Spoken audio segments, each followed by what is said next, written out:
عبده ورسوله اللهم صل وسلم على نبيك ورسولك محمد النبي الأمي وعلى آله وأصحابه الطيبين الطاهرين وبعد.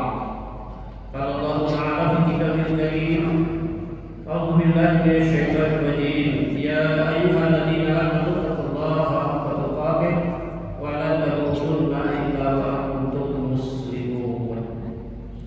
وقال أيضا: يا أيها الذين آمنوا اتقوا الله واتقوا نفس ما قدمت لغد واتقوا الله إن الله خبير بما تعملون. Syukur alhamdulillah hadirin jamaah salat subuh Masjid Al-Ikhlas yang dirahmati dan mudah-mudahan senantiasa dimuliakan oleh Allah Subhanahu wa taala. Amin.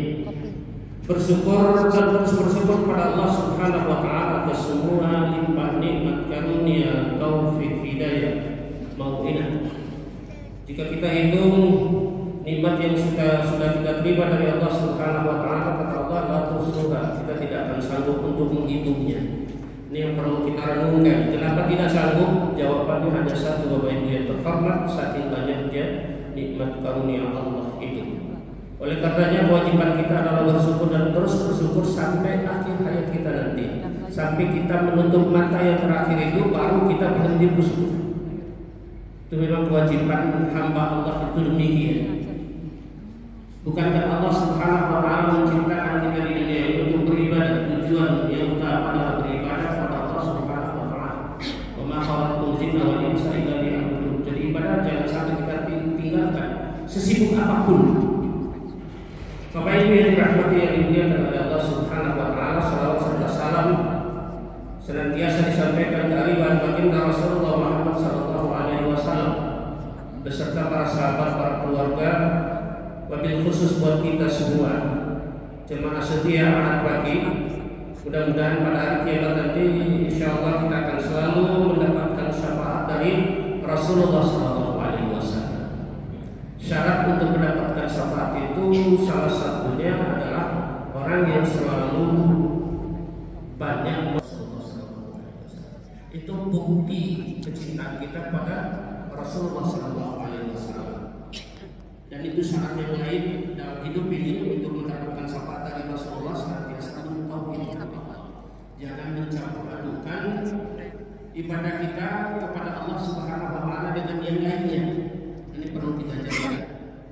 Sisa hidup ini mudah-mudahan kita pergunakan dengan sebaik-baiknya. Yang paling utama adalah beribadah kepada Allah Subhanahu wa taala. Mudah-mudahan dengan itu insyaallah kita bisa meraih yang namanya sakinah. Sakinah itu ketenangan yang perlu kita upayakan untuk mendapatkannya. Jadi ada permintaan kemarin bagaimana supaya kita bisa meraih ketenangan dan kita bekerja dan gitu. Salah satunya di hari Ahad ini, Bapak Ibu yang terhormat. Jadi selesai melaksanakan sholat subuh berjamaah dan kita yakin dan berharap mudah-mudahan sholat subuh berjamaah kita diterima oleh Allah Subhanahu wa taala. Kata Allah, innal fajri kana mashhuda. Sesungguhnya sholat subuh itu disaksikan oleh para malaikat.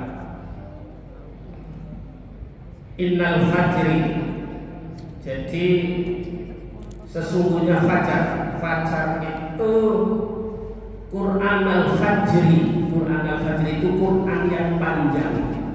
Meskipun ada yang tidak senang membaca ayat itu panjang-panjang. Saya senang sekali kalau ayatnya yang panjang, apalagi dibacakan Pak Imam tadi. Imam-imam di Al-Ikhlas ini imam-imam pilihan. Begitu. Jadi dengar waktu itu Bapak Ibu yang terhormat, itu tidak paham dulu, itu aja sudah dapat ibadah, tidak paham. Dengar saja. Bahkan satu huruf yang dibaca itu akan mendapatkan 10 kebaikan. Alif lam mim itu alif harfun lam harfun mim harfun. Jadi alif lam mim itu 3 huruf diberi ganjaran pahala oleh Allah, masing-masing huruf itu 10. Ini motivasi kita untuk jamaah setia kita ini untuk selalu dan semangat membaca Al-Quran. Di samping itu untuk meraih ketenangan hadir di majelis taklim ini Bapak Ibu yang terhormat. Ada sebuah hadis Rasulullah SAW sebelum saya sampai pada tema yang diberikan pesan Jibril alaihissalam kepada baginda Rasulullah Muhammad SAW. Ini saya sampaikan ada 4 kenikmatan untuk hadir di majelis taklim ini, di majelisnya Allah ini. Karena banyak sekali hadis membicarakan tentang keutamaan bahwa malaikat juga turut hadir ikut serta untuk mendengarkannya, lalu mendoakan. Para malaikat itu mendoakan kita, ya Allah ampuni semua kesalahan dan dosanya, ya Allah angkat derajat mereka. Jadi hadir dan duduk bersirkuh beberapa menit ini nanti sampai syuruk. Syuruk itu terbitnya sekarang 4 atau 4 berapa? Terbit kan gitu. Ada hadis Rasulullah SAW itu ditunggu dulu supaya tidak bersamaan dengan terbitnya tanduk setan. Ada yang berpendapat pokoknya sudah terbit 2 menit oke, tidak masalah kan gitu. Ada yang silakan untuk duduk supaya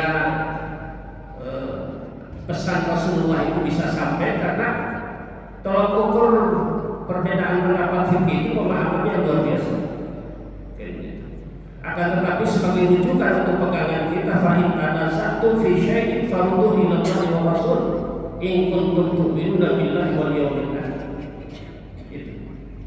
Apabila kalian itu berbeda pendapat, selisih pendapat itu kembalinya farudhuhu ila Allah wa Rasul, tempat kembalinya rujuknya itu kepada Allah dan Rasulnya.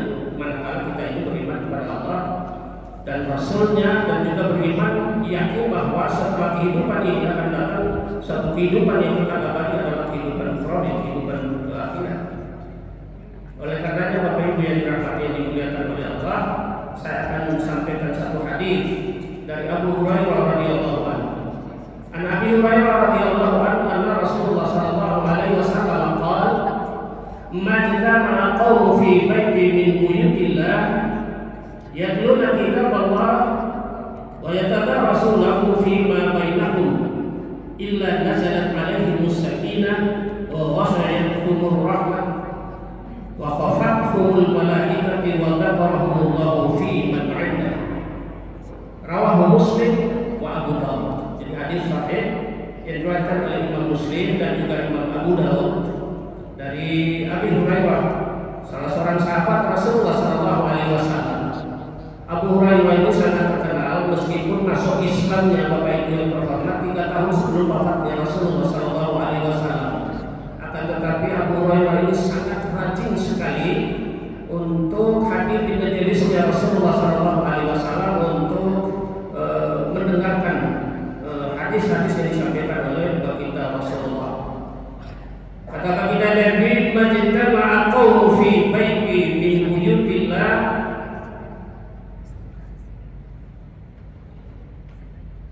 berkumpulnya satu kaum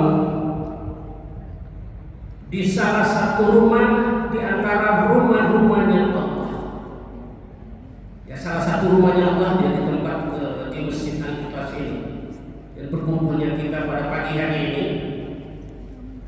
Kemudian yatluna kitab Allah, mereka membaca kitab Allah, membaca Al-Qur'anul Karim, mentadaruskan Al-Qur'anul Karim sampai surah umpamanya. Wa tadarasuhu fi ma bainahum, mereka saling mengajarkan. Jadi seperti tausiah semacam ini. Ini masuk dalam kategori hadis ini Bapak Ibu yang terhormat. Illa nazalat alaihimus sakinah, kecuali Allah Subhanahu wa taala menurunkan sakinah. Ini sakinah itu diinginkan oleh kita semua Bapak Ibu yang terhormat. Dan ketenangan itu tidak bisa dibeli dengan materi yang banyak. Betapa banyak manusia yang berlimpah kehidupannya dengan harta, akan tetapi dalam kehidupannya itu tidak ada ketenangan. Karena ketenangan itu di dalam hati, dan ketenangan itu memang kita upayakan dan memohon kepada Allah Subhanahu wa taala agar diberi ketenangan itu. Walladzi anzala sakinata fi qulubil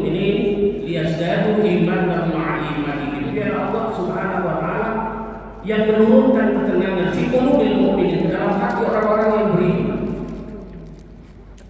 Jadi yakin bahwa ketenangan yang kita raih itu bukan upaya kita, tapi memang benar-benar Allah berikan kepada orang-orang yang beriman, ditanamkan ke dalam hati orang-orang beriman itu, agar supaya keimanan mereka bertambah di samping keimanan yang sudah ada. Ini hebatnya orang beriman itu, demikian Bapak Ibu yang terhormat. Maka berbicara tentang sakinah itu dengan hadir di majelis ini, sakinah itu ada 3. Yang pertama sakinah fitriyah, jadi ketenangan di dalam pikiran kita terhadap persoalan banyak, tekanan ekonomi dan lain sebagainya, pikiran kita tidak tenang. Syekhul Islam Ibnu Taimiyah mengatakan bahwa tatkala hati ini gundah-gulana, maka hadirkanlah hatimu itu ada tempat, salah satunya di majelis Allah ini. Yang kedua, tilawah Al-Quran, baca Al-Quran ini. Dan yang ketiga, tidak mulai bangun di sepertiga malam terakhir, itu untuk mendapatkan ketenangan dari sakinatul fikriyah, ketenangan pikiran kita.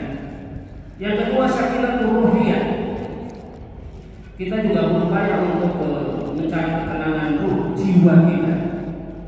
Oleh Allah dikatakan ada di fikrillah tatma'innul qulub, ada dengan mengingat berpikir kepada Allah Subhanahu wa taala, maka Allah akan memberikan ketenangan dalam hati kita.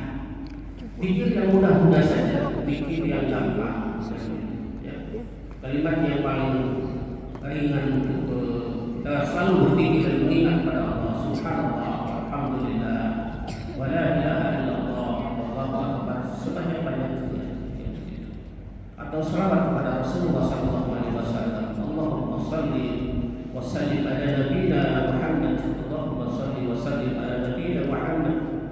Terserah. Itu untuk bisa memberikan ketenangan dalam jiwa kita. Yang ketiga sakinatul jasadiyah, jadi ketenangan jasmani. Sakit ya, apa namanya, kalau sehat, dan sakit terus-terusan Bapak Ibu yang terhormat, itu nanti ibadah kita terganggu. Kayak gitu. Asal bulan saja dikasih itu sujud sudah gak tenang. Jadi ketenangan jasadiyah ini, jasad kita, fisik kita ini, bahwa nanti ada senam itu juga mengantarkan kita untuk bisa beribadah lebih enjoy. Maka minta kepada Allah Subhanahu wa taala, ya Allah berikanlah aku sehat, supaya apa? Supaya tidak terganggu ibadahmu kepadamu. Kan begitu. Semua yang kita butuhkan harus kita minta kepada Allah Subhanahu wa taala, karena semuanya adalah datang dari Allah Subhanahu wa taala. Bapak Ibu yang dirahmati yang dimuliakan oleh Allah Subhanahu wa taala, di samping diberi ketenangan oleh Allah, kemudian mereka disirami oleh rahmat Allah, dipayungi, dilontorkan rahmat Allah Subhanahu wa taala, wa wasiyatuhum rahmat, ya, diparingi rahmat oleh Allah Subhanahu wa taala. Wafafatul malaikat, dan dikerumuni oleh para malaikat yang terhormat, karena malaikat itu makhluk wahid, tidak bisa melihat kita, sekali malaikat itu melihat kita.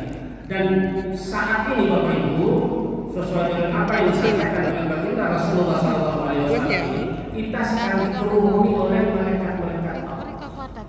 Yang saya sampaikan tadi, malaikat mendoakan kita. Maka jangan berbicara yang tidak baik, karena mereka juga ikut menyaksikan. Kemudian wa dzakarahumullahu fi man 'inda, Allah Subhanahu wa taala menyebut mereka, itu menunjukkan Allah membanggakan orang-orang yang hadir dan duduk di majelis Allah ini, itu Allah sebut di hadapan para malaikat. Ini hebat ya Bapak Ibu yang terhormat. Kalau kita renungkan hadis ini, hadis sahih dari Imam Muslim dan Abu Dawud, maka sesibuk apapun sempatkan untuk bisa hadir di majelis Allah. Ini keuntungan yang dalam hadis ini diberikan oleh Allah Subhanahu wa Ta'ala melalui lisan baginda Rasulullah SAW. Kemarin rapat, rapat kemarin. Mudah-mudahan kita semangat untuk hadir ya Bapak Ibu. Fa'inaka mafarid wa man masyita fa'inaka mataziyun bih wa'lam annahu syarafal mu'min qiyamuhu bil-lail wa izzah pada ayat yang ke-78. Aidana takunu yudrikumul maut wa kuntum fi burujin musayyadah. Di mana saja kamu berada, yang namanya kematian itu pasti akan menemuimu. Walaupun kunfi burujin musayyadah.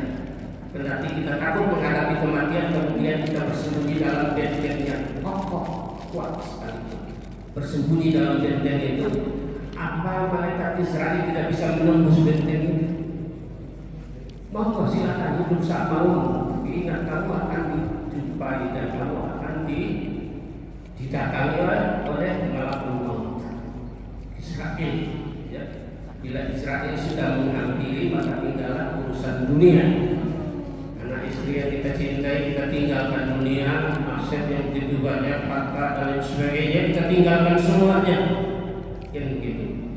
Yang paling bijak itu manakala kita pandai untuk membagi. Ini bagiannya Allah, ini bagiannya ahli waris. Maka sumbangkanlah rezeki untuk mesin al-ikhlas ini.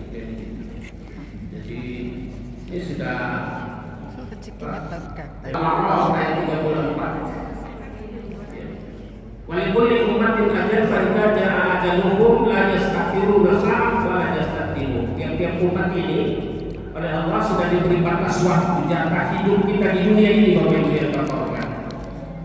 Dari lahir sekian, dari umur sekian, dari 70 atau 80 sekian, ada yang sampai 100 itu, ya subhanallah. Di Pakistan itu satu daerah 63, usia 63. Saya sudah 65, sudah lewat jatah hidup. Bapak Ibu yang dirahmati yang dimuliakan Allah Subhanahu wa Ta'ala, tiap-tiap umat lawan diri itu sudah diberi batas waktu hidup oleh Allah Subhanahu wa Ta'ala. Maka sikapi hidup ini dengan bijak. Waktu ini harus dibantu. Kalau sudah masuk waktu itu dipaksakan untuk ibadah, karena itu jatahnya memenuhi panggilan Allah Subhanahu wa Ta'ala. Jatahmu sudah sekian ya sudah. Layak tapi tidak bisa dihidupkan dan tidak bisa dimajukan dalam sesaat pun. Itu sunatullah, hak prerogatifnya Allah Subhanahu wa Ta'ala demikian Bapak Ibu. Yang kedua, wahbib man syi'ta fa innaka mahal. Cintailah siapapun yang kamu sukai, karena sesungguhnya kamu akan berpisah dengannya. Jadi cinta itu tidak cinta sehidup semati, tidak bisa seperti itu. Siapa yang jatahnya duluan ya jatah duluan, bukan begitu. Ada yang begitu istrinya meninggal, dia tidak akan menikah lagi. Kemudian ditanya kenapa kamu tidak menikah, dia jawab begini, cintaku sudah dibawa mati oleh istriku, katanya. Ya tidak bisa begitu ya. Jadi Bapak Ibu yang dirahmati yang dimuliakan oleh Allah, nikah itu keutamaannya semua yang dilakukan suami istri itu semuanya bernilai ibadah. Istri mengerjakan pekerjaan rumah, suami membantu istri pekerjaan rumah tangga dan lain sebagainya. Semuanya dinilai ibadah sisi Allah Subhanahu wa Ta'ala. Berbeda dengan amal yang lain. Kita puasa ya Pak, Allah puasa, kita sholat ya Pak, sholat. Tapi suami istri dalam kehidupan rumah tangga yang dikerjakan suami istri itu semuanya nilai ibadah sisi Allah Subhanahu wa Ta'ala. Ini istimewanya dan ini hebatnya Bapak Ibu yang terhormat. Jadi kita saling mencintai itu adalah fitrah. Fitrah manusia bahkan menjadi perhiasan hidup di dunia ini. Ya. Di dalam Al-Quran Karim Allah Subhanahu wa Ta'ala berfirman, "Zuina lin-nasi hubbu syahwati minan nisa wal banina wal qanatir al-muqantarati minal musawwati wa ta'ala. Dari karena tahu hayat di dunia wallahu 'indahu husnul ma'ab. Allah ingatkan kepada kita, Bapak Ibu yang dirahmati yang dimuliakan oleh Allah, wahbib man syi'ta fa innaka mafarid. Jadi cintanya kepada siapapun yang kamu suka, karena sesungguhnya pasti kamu akan berpisah dengannya. Oh, ini hidup semati. Itu tidak akan mungkin Bapak Ibu yang dirahmati yang dimuliakan oleh Allah. Kalau hidup semati kemudian yang salah satu pasangan sudah meninggal dunia duluan, lalu kita juga ikut berkubur di situ atau mengundurkan diri atau bersarai dan tidak. Saya doakan kalau sudah mendahului yang itu, saya doakan Mas, gitu. Kamu sudah mendahului, mudah-mudahan tempat istirahatmu itu dilapangkan oleh Allah, diberi kenikmatan di dalam kuburnya. Insya Allah saya selalu ingat kepadamu Mas, selalu mendoakan dan begitu. Itu dapat pasangan baru sibuk dunia dan sebagainya, lupa suami. Kadang-kadang seperti itu, biar mudah-mudahan tidak termasuk kita. Cintailah manusia sekedarnya. Apa kita mengingatkan sesuatu pada istri kita, kita tidak cinta, itu justru sangat mencintai. Ada lagi itu ayat tadi di Ali Imran, ya, dijadikan indah pada pandangan manusia. Itu kecintaan kepada apa yang diingini, ya, hubbu syahwat, keinginan, ya, itu diantaranya wanita, ya, kemudian anak-anak itu memang diberi ketenangan pandang sejukan mata itu dengan melihat anak-anak lagi cucu. Kemudian kita diberi kecintaan kepada harta yang banyak dari jenis emas dan perak, kuda-kuda pilihan, sawah, ladang, betapa indah. Bapak Ibu yang dirahmati, itulah kesenangan kehidupan di dunia. Hanya kehidupan dunia, dan begitu. Akan tapi di sisi Allah itu tempat kembali kita semua ingat. Tidak sampai senang-senang tak di dunia ini, kemudian kita tidak ingat lagi atau melupakan kepada Allah Subhanahu wa Ta'ala. Janji Allah itu inna wa'dallahi haqqan, jangan kalau sudah berakhir pasti akan kembali. Itu demikian. Kemudian yang ketiga, pesan Jibril alaihi salam juga kepada kita, tidak hanya kepada baginda Rasul saja, ini Bapak Ibu yang terhormat. Wa'mal ma syi'ta fa innaka majziyun bih. Dan berbuatlah atau beramal sesuka hatimu, maka sesungguhnya kamu akan menuai balasan karenanya. Kamu beramal amal baik, amal buruk, ya sama Allah. Tidak ada yang larang diri kita ini, Bapak Ibu yang terhormat. Hanya kesadaran diri kita untuk bisa mengerjakan sesuatu yang kita katakan ini adalah baik. Karena pedomannya sama yang mithqala dzarratin khairan yarah wa ma ya'mal mithqala dzarratin syarran yarah.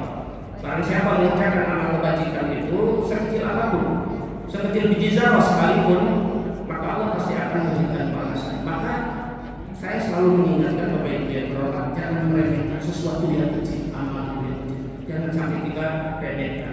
Allah Subhanahu wa Ta'ala sangat melihat sekecil apapun amal pasti akan dibalas oleh Allah Subhanahu wa Ta'ala. Jadi ini adanya semangat hidup di dalam ramal itu demikian. Boleh jadi kamu mencintai sesuatu, padahal sesuatu yang sangat kamu cintai itu tidak baik buat. Kenapa demikian? Allah yang maha mengetahui, sedangkan antum itu tidak mengetahui. Ilmunya Allah itu sangat luas. Ya.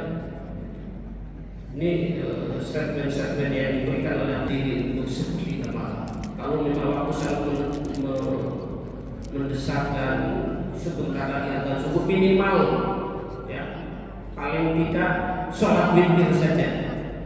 Witir 3 rakaat tidak sempat 1 rakaat saja. Kok bisa seperti itu? Supaya membuat setan itu tidak senang. Membuat susah setan, karena dia selalu menggerogoti kita. Bapak Ibu yang dirahmati ini, malam. Iya, itu usaha Jadi wa'lam anna syarafal mu'min qiyamuhu bil-lail. Jangan pernah lepas. Ketahuilah bahwa kemuliaan seorang mukmin itu terletak pada sholat malam. Baginda Rasul baik dia terhormat.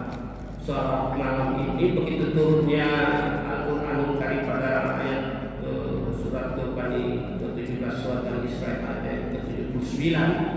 Wa minal laili fatahajjad bihi nafilatan lak asa ayyab'atsaka rabbuka maqaman mahmuda. Pada sebagian malam bangunlah kamu untuk melaksanakan sholat sunat tahajud sebagai ibadah tambahan. Mudah-mudahan Allah Subhanahu wa taala menetapkan kamu pada maqam mahmud. Karena mengatakan tempat yang tersebut yang diraih bisa di dunia ini dan di dunia lagi diraih atau didapatkan pada kehidupan ukhrawi, pada kehidupan setelah kehidupan di dunia ini. Itu luar biasa. Jadi upayakan sebagian malam untuk bangun ibadah dan itu. Kenapa demikian? Karena kita sedikit sakit juga kalau umpamanya tidak bisa berdiri lupa sholat satu rakaat yang mulai. Kita tidak bisa sama sekali sementara kita itu kebiasaan dengan sholat malam. Pahalanya itu meskipun kita tidak melakukan sholat yang mulai itu diganti oleh Allah sama dengan seperti biasa. Ini istimewa di tempat baginda Rasulullah SAW. Hebatnya demikian. Di surat Bani Israil surat yang ke-17 pada ayat yang ke-79. Kemudian adalah diingatkan oleh Allah, inna nasyi'atal laili hiya asyaddu wat'an wa aqwamu qila. Di surat Al-Muzammil surat yang ke-73 pada ayat yang ke-6. Ya, sesungguhnya bangun di waktu malam adalah lebih tepat untuk khusyuk dan bacaan di waktu itu lebih terkesan. Karena di tengah keheningan orang banyak tidur, kita baca, kita munajat kepada Allah itu luar biasa. Ya. Bahkan orang-orang beriman itu kata baginda di ayat yang lain, tatajafa junubuhum 'anil madadi' yad'una rabbahum khawfan wa tama'an wa mimma razaqnahum yunfiqun. Di surat As-Sajdah surat yang ke-32 pada ayat yang ke-16. Jadi tatajafa junubuhum, lambung mereka itu jauh dari tempat tidurnya. Jadi ini sudah waktunya ibadah, jangan ibadah jangan perlu guling terus gitu. Jadi orang-orang beriman, orang yang cinta mahabba Allah, cinta kepada Allah Subhanahu wa taala, sebagaimana firman ini tatajafa junubuhum 'anil madajih. Jadi lambung mereka itu jauh dari tempat tidurnya. Bapak Ibu yang terhormat, mereka berdoa kepada Rabb mereka di waktu-waktu itu dengan rasa takut dan dengan penuh harap. Ya, khauf wa tama. Mereka takut hanya kepada Allah Subhanahu wa taala, takut akan siksa Allah. Mereka sangat takut akan janji Allah Subhanahu wa taala bahwa orang yang melakukan kesalahan keburukan sebelum bertobat akan tetapi sudah meninggal dunia itu sangat-sangat khawatir. Wa yaqulu kafiru ya laitani kuntu turaba. Orang-orang kafir itu kalau sudah melihat siksa Allah Subhanahu wa taala lalu dia menyesal, kalau begini keadaanku, alangkah baiknya dulu aku di dunia menjadi tanah saja. Tapi penyesalan itu sudah tidak berguna lagi Bapak Ibu yang terhormat. Lalu yang kemarin dunia kemana? Setelah tahu begini, banyak pun kafir dia laitani kuntu turaba. Kalau begini keadaanku, alangkah di dunia ini aku menjadi tanah saja. Tidak bisa. Kebaikan apapun yang kita lakukan kalau tidak beriman kepada Allah sudah tidak dihitung lagi. Meskipun manusia pada memuji dan sebagai hebat ini, ya, kunci untuk diterima amal itu adalah orang-orang yang beriman. Maka beruntunglah kita semua ini menjadi orang-orang yang beriman kepada Allah Subhanahu wa taala. Bapak Ibu yang dirahmati, yang dimuliakan oleh Allah Subhanahu wa taala, itu yang keempat, yang terakhir, yang kelima, pesan Jibril kepada baginda Rasul, wa izahu istimna'u anin nas. Dan kehormatannya manusia adalah rasa kecukupan, tidak menggantungkan diri dari manusia. Itu dan jawab minta terus itu malu. Oleh baginda Nabi, al-yadul ulya khairun min al-yadis sufla. Hadis riwayat meminta kemarin kepada ibu-ibu untuk bermain, bukan untuk diri pribadi. Dan ibu, inilah sudah sangat itu. Alhamdulillah kita diberikan positif oleh ibu-ibu. Sekian juta, subhanallah. Nah, minta untuk diri sendiri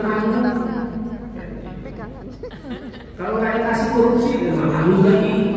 Kalau minta kan gitu ya.